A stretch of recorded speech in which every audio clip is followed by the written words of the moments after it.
લક્ષ્ય ન્યૂઝ, એક નજર, એક લક્ષ્ય.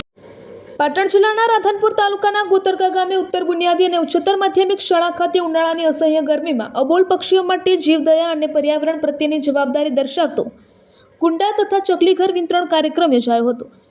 આ કાર્યક્રમ Rotary Club of Radhanpur, Bharat Vikas Parishad, ઉત્તર બુનિયાદી અને ઉચ્ચતર માધ્યમિક શાળા ગોતરકા તેમજ વઢિયાર પરગણા લોહાણા મહાજનના સહયોગથી આયોજિત કરવામાં આવ્યો હતો.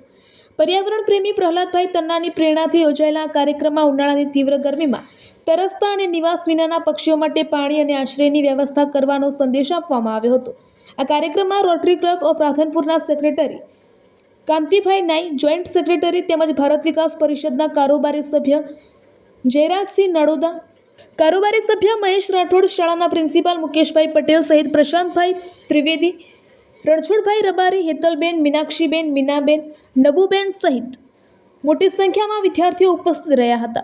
આ પ્રસંગે જયરાજસિંહ નડોદાએ પક્ષીઓ બચાવો અભિયાન અંતર્ગત પક્ષીઓના જીવનનું મહત્વ સમજાવી ઉનાળામાં પાણીના કુંડા મૂકવા અને વૃક્ષારોપણ જેવા ઉપાયો દ્વારા પર્યાવરણનું સંરક્ષણ કરવાની અપીલ કરી હતી. સાથે જ વનતારા અંગે પણ માહિતગાર કરતા ઉપસ્થિતિમાં જાગૃતિ ફેલાવી હતી. આ કાર્યક્રમ દ્વારા માત્ર સામાજિક જવાબદારી જ નહીં પરંતુ પ્રકૃતિ પ્રત્યેની લાગણી અને સંવેદનશીલતા પ્રગટ થઈ હતી, જેને કારણે સમગ્ર વાતાવરણમાં સેવા અને સંરક્ષણનો સંદેશ ગુંજી ઉઠ્યો હતો.